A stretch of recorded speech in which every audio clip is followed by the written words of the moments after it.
Hello and welcome to Ula Tea Leaf Readings. My name is Lenor and tonight I'm going to be reading your tea leaves. This is a horoscope for Taurus.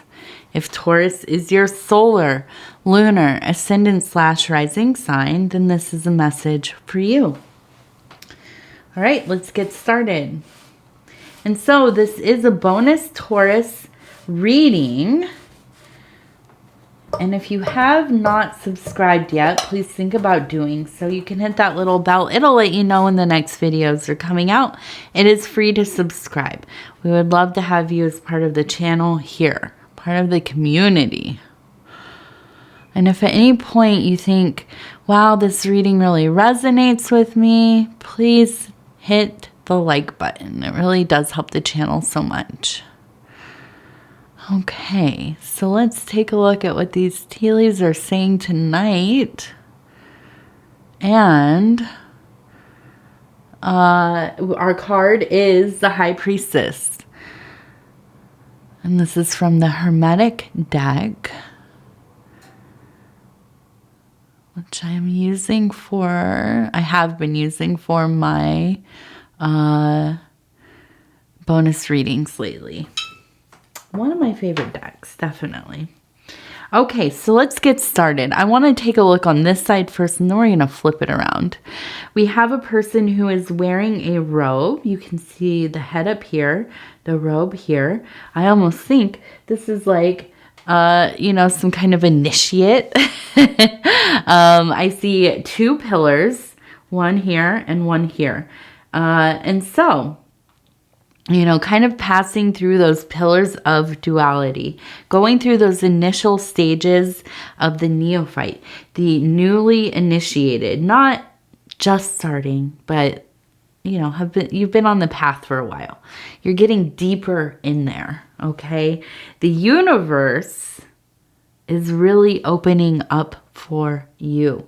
You are really starting to notice signs, symbols, omens, synchronicities. I wouldn't be surprised if your dreams were very intense lately. Now, if you look at this, we can see we have the priestess sitting between the two pillars. Okay, these are the pillars on either side. Okay, and these are kind of we pass through. We get through this and we go into the rooms beyond.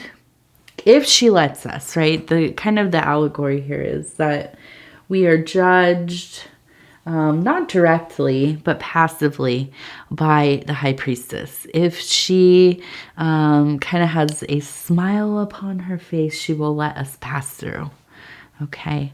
And in these initial stages, these are things like the concepts of good, bad, right, wrong, black, white, whatever, pushing beyond that, loosening the constraints of, whatever, societal conditioning, basic moralities, the shoulds and should nots of things, and pushing past that, not so that we can live so deviantly, but so that we may explore our true will. Really look at what is it that motivates us on a deeper level.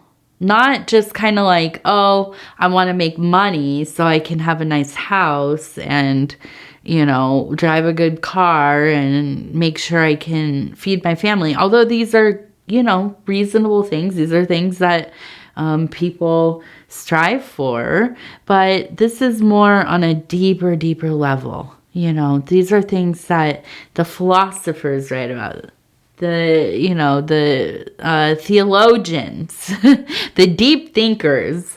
These are things that, that really we live close to in every moment of the day, if we know it or not, if we can name it or not. When we get into these deeper processes of initiation, self-initiation, self-work, spiritual alchemy, you know, religious work, whatever it is, whatever it looks like to you. This is where we really begin to see, what is it that I want? What is it that scares me? What is it that gets me out of bed, you know, and keeps me doing these things that I do? If I could choose, if I had no, you know, responsibilities and ties to anything, what would I do with myself? You know, really, truly, what would I do with myself? And you don't have to say. It's only for you to think about, you know. And these things, these self-works that we do, you can think of them as a thought experiment. Nobody has to hear what you have to say. And actually, probably nobody should.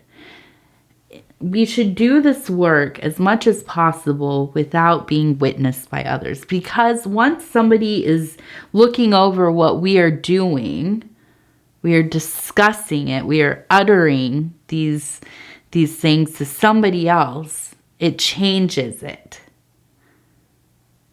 It changes it. And that's just the nature of the universe. When something is witnessed, it changes it. Observed. It's observed, it changes. Its behavior changes.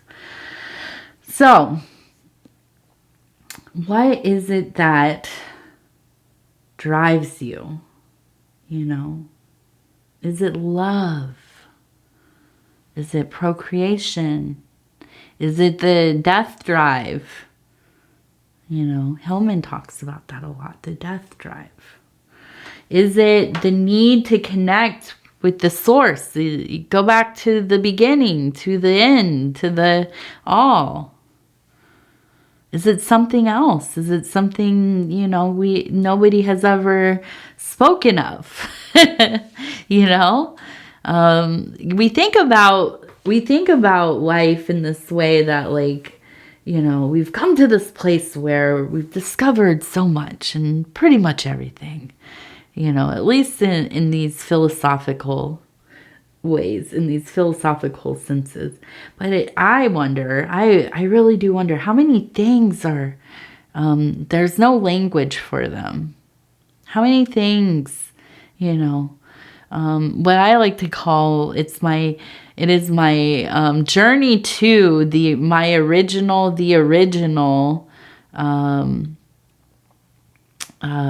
what's it called? The original, I can't even think, virtues. I was thinking vitals. No, not vitals. But they are vital. But the virtues, our original virtues. What are those before language? You know, what are those before they're formed from the abstract? I don't know. You know, that's what I'm looking for. I'm looking for it. And so, you know, I know this reading's a little bit different than probably some of the rest. But it's the High Priestess. It's going to be a little strange, a little bit different. We do have, let's see, we have a globe, okay, on a stand here. We have some kind of lizard here. So we have the fire, we have the globe, we have some angels here, okay, standing, arms raised. A sense of great devotion, really interesting. And I see a person standing here, and it looks like some kind of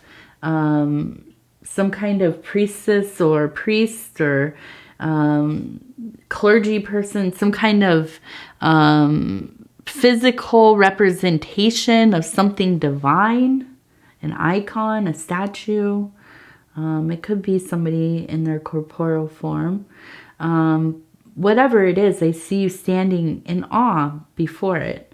And I think that this is a time where there's great movement towards these explorations of maybe religion, philosophy, you know, self-work, wellness, self-help, psychology, going to therapy, you know, some kind of recovery for mental health or addiction or whatever it is. There's a sense of something really drawing you out of the norm, out of those regular mundane things. You are thinking about profound mysteries. Really, maybe, you know, not that it's the first time in your life, but this maybe is one of the most intense cycles into it. Almost to where I wonder if this will reframe or change the way that you live your life. You might, you know, go into a whole nother field of work or study or alignment with your identity. You know, sometimes I have this wild dream that someday I'll just, you know, go and become a nun or something. Some kind of, you know, some kind of practitioner that is away from all things, you know, to devote myself fully to the work of agape and the love for the beloved and the divine. And you know, maybe in my elder age, I don't know, you know, but it is one of my dreams, one of the things that I fantasize about. I always have. And, you know, now I have a family and that's wonderful. And really it is truly the best work that I could do. But, you know, I hold a space for this kind of holy or spiritual lifestyle from the bottom to the top. And, you know, in some ways, I feel like the reality of it, unless you go and you kind of go live separately from society, or you join a system that, you know, kind of supports the ability to live this way. You know, we go through these periods of intense spiritual work, of intense interior work, and we take with us what we can apply to our life in a realistic way, right? And part of this for me is doing things like I do, being able to do readings. You know, I've been devoted to my studies and to exploring the unknown within myself and otherwise, and that's what has allowed me to do these readings. A few other things, of course, including you. You are a big reason and the blessing, one of the big blessings of my life, the people at this channel, this community. But, you know, I can see you kind of transitioning into something other than exactly what you're doing. And here I see somebody who is kind of kneeling but has their hands out. And I immediately keep thinking, like, are you going into some kind of healing? Are you a healer? Are you somebody who practices energy work, path working, you know, energy clearing or cleansing of some kind?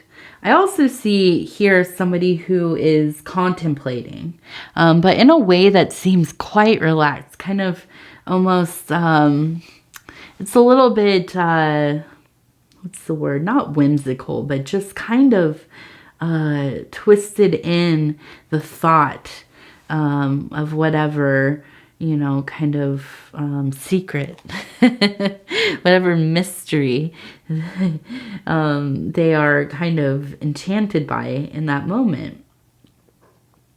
And it feels natural. It feels beloved.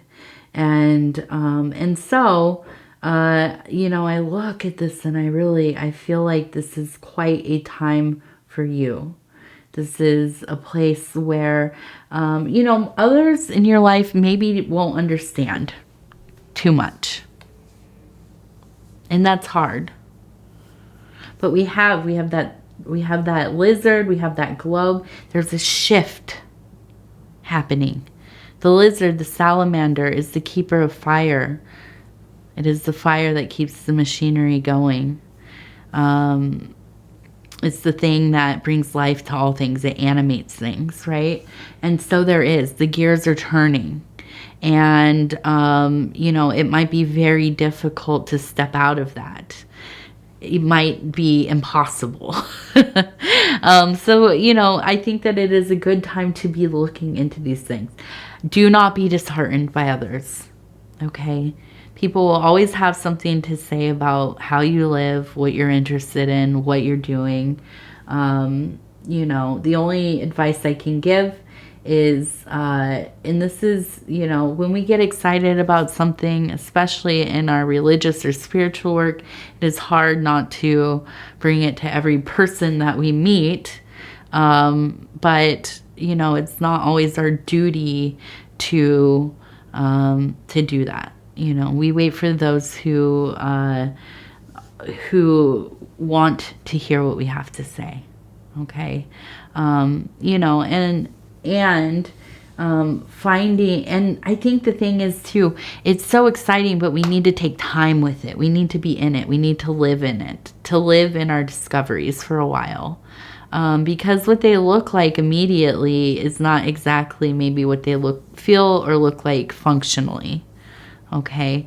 And, you know, this happens a lot, especially when we're reading things. And exciting. All the information's there. You know, and it's fun to share and it's fun to whatever. But, you know, the way that it is when we read it maybe is quite different than how we experience it. Okay. And so it is important. It is important to not be distracted by the want to, you know, bring everybody the good news, so to speak. So, let's see. What else do we have here?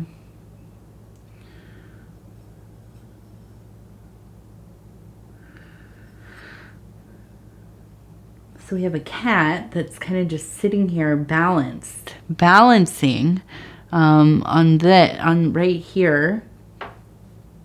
It's not a pedestal, but it's, you know, I don't know what that's called, like a something on a balance, on a point. And then I see a pen. We have a pen and we have a heart. And so really, you know, as you are so inspired, I think it's important to definitely write about your experiences, your thoughts, magical diary. That's what we like to call it. What I like to call it. I call it a captain's log.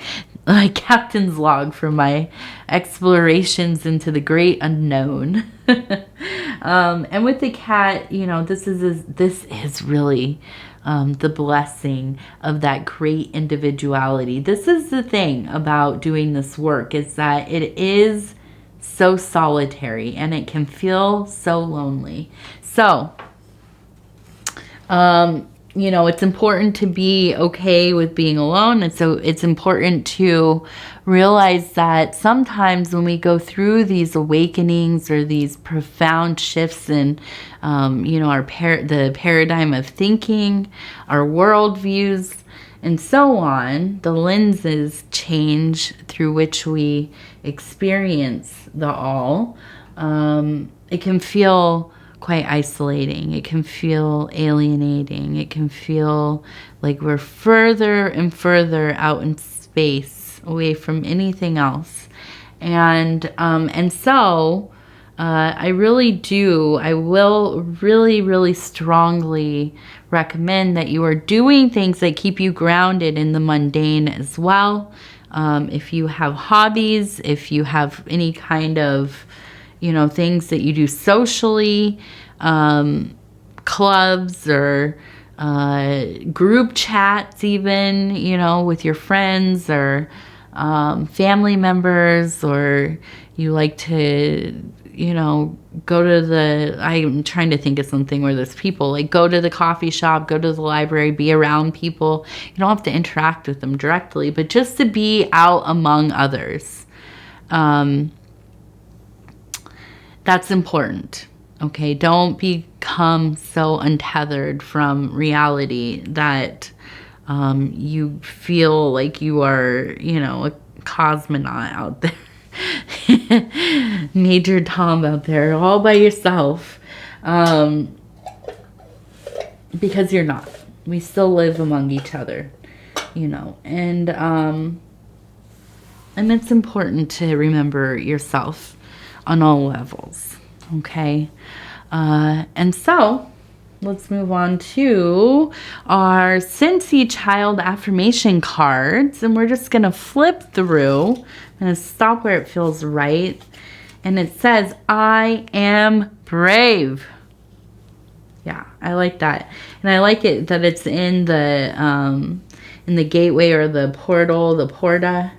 And, you know, growing with the flowers all over. I love it. I love it. Yes, you are brave. And it takes a brave one to do this work, which you are doing so well. All right. So I'm going to go ahead and say thank you so much for spending this time with me, letting me do this bonus reading for you, Taurus. It is the great honor of my life, really, to be able to have this channel. It is such a privilege. And if you would be so kind as to like the video, it really does help the channel quite a bit. And if you haven't subscribed, think about doing that. You can hit the little bell. It'll let you know when the next videos are coming out. It is free to subscribe, so you don't have to pay anything. And we'd love to have you as a member of this community here. And if you want to leave a comment, please do. Put it in, you know, the comments here. If you run a channel, you have a small business, you are some kind of, you know, you have some kind of service, there is a post in my community posts about small businesses. Go into the comments, post up your details. I want to be a place where we can share, you know, use the platform for exposure for your work. You know, it's important to me.